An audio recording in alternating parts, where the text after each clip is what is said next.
Ya, kami dari kelompok 6 ingin mempresentasikan hasil makalah kami tentang yang berjudul tentang konsep biokrasi. Dan perkenalkan, nama saya Kifli. Nama saya Yukin Saryanto. Nama saya Danita Prisilia. Saya Yudin Rakyadi. Dan langsung saja kami akan membacakan materi kami, yaitu pertama yang dibacakan oleh saudara Rindu. Konsep birokrasi. Biasanya setiap kali orang mendengar istilah birokrasi, pada umumnya lalu membayangkan proses yang berbelit-belit waktu yang lama, biaya yang banyak, dan menimbulkan keluh kesah yang pada akhirnya pada anggapan bahwa birokrasi tidak efisien dan bahkan tidak adil, serta mengancam kebebasan, spontanitas, dan kemajuan sosial. Walaupun anggapan tersebut bersifat subjektif, banyak orang, namun tidak seluruhnya benar, dipandang dari aspek formalnya. Secara objektif, sebenarnya harus diakui bahwa birokrasi juga mempunyai ciri-ciri ideal yang bermanfaat bagi penyelenggaraan negara.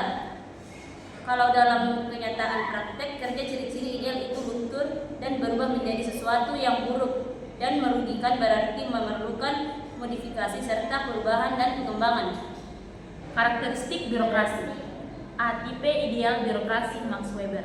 Menurut Max Weber dalam Alimunis, birokrasi mendasarkan diri pada hubungan antara kewenangan, menempatkan dan mengangkat pegawai bawahan dengan menentukan tugas dan kewajiban di mana pemerintah dilakukan secara tertulis. Ada peraturan mengenai hubungan kewenangan dan promosi kepegawaian didasarkan atas aturan-aturan tertentu.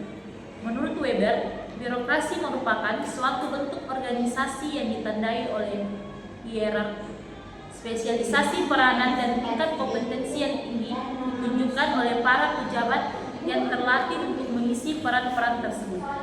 Pemaknaan birokrasi sebagai organ pelayanan publik tentu merupakan pemaknaan yang sifatnya idealis. Bahkan tak salah jika Max Weber memandang birokrasi sebagai organisasi yang rasional yang memiliki ciri khas ideal tipe model ini tidaklah dimaksudkan untuk menggambarkan kenyataan organisasi secara sempurna, melainkan sekedar memberikan identifikasi secara sistematis tentang birokrasi serta menekankannya hanya pada tujuan-tujuan analisis. Wajah birokrasi Indonesia dari masa ke masa. Menelisik sejarah birokrasi di Indonesia berarti menelusuri masa pemerintah sejak zaman kerajaan, zaman penjajahan, dan zaman kemerdekaan. Dari masa ke masa, birokrasi pemerintah berkembang baik mengenai struktur dan jumlah pegawai. Peran yang semakin meluas antara lain sebagai polisi, maker, dan pelaksanaan kebijakan, penggerak mesin administrasi, pengendali dan pelaksana program pembangunan. Budaya politik dan budaya birokrasi. Pengertian budaya menurut Kontranigrat tahun 1980. Kata kebudayaan berasal dari kata Sanskerta budaya, yaitu bentuk jamak dari budi yang berarti akal. Dengan demikian, kebudayaan dapat berarti hal-hal yang bersangkutan dengan akal, sedangkan kata kultur yang merupakan kata asing yang sama artinya dengan kebudayaan berasal dari kata Latin colore yang berarti mengolah dan mengerjakan, terutama mengelola tanah atau bertani. Dari arti ini berkembang arti kulturer sebagai segala daya upaya serta tindakan manusia untuk mengolah tanah menjadi alam. Wujud kebudayaan seorang ahli sosiologi, Talcott Parson, yang bersamaan seorang ahli antropologi, Al Gruber, tahun 1917, pernah menganjurkan untuk membedakan secara tajam wujud kebudayaan sebagai suatu sistem dari ide-ide dan konsep-konsep dari wujud kebudayaan sebagai sesuatu rangkaian tindakan dan aktivitas manusia yang berpola. Maka mereka membedakan ada 3 gejala kebudayaan. Yang pertama, ideas. Yang kedua, aktivitas, dan yang ketiga artefak. Kemudian budaya politik, ada beberapa pengertian yang dikemukakan mengenai budaya politik. Yang pertama, sikap orientasi warga negara terhadap sistem politik dan aneka ragam bagiannya, dan sikap terhadap peranan warga negara di dalam sistem itu menurut G.A. Almond dan S. Verbal. Kemudian yang kedua, sikap dan orientasi warga suatu negara terhadap kehidupan pemerintahan, negara dan politiknya menurut Mozart, Massoet, dan Colin Matz Andrews.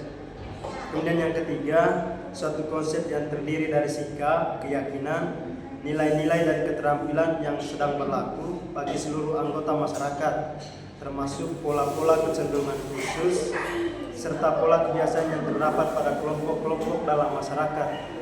Ini menurut Almond dan Powell. Fungsi birokrasi dalam pelaksanaan tugas pemerintah dan pembangunan.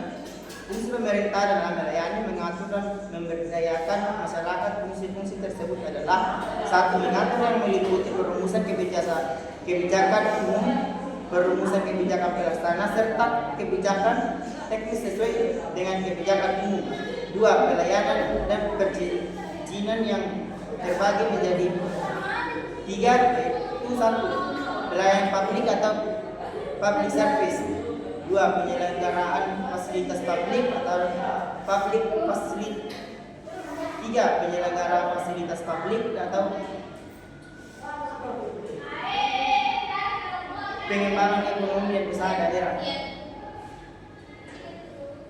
3. Pemantauan pemberian pembinaan. 4. Penyediaan dan pengeluasan informasi. 5. Pengelolaan kekayaan.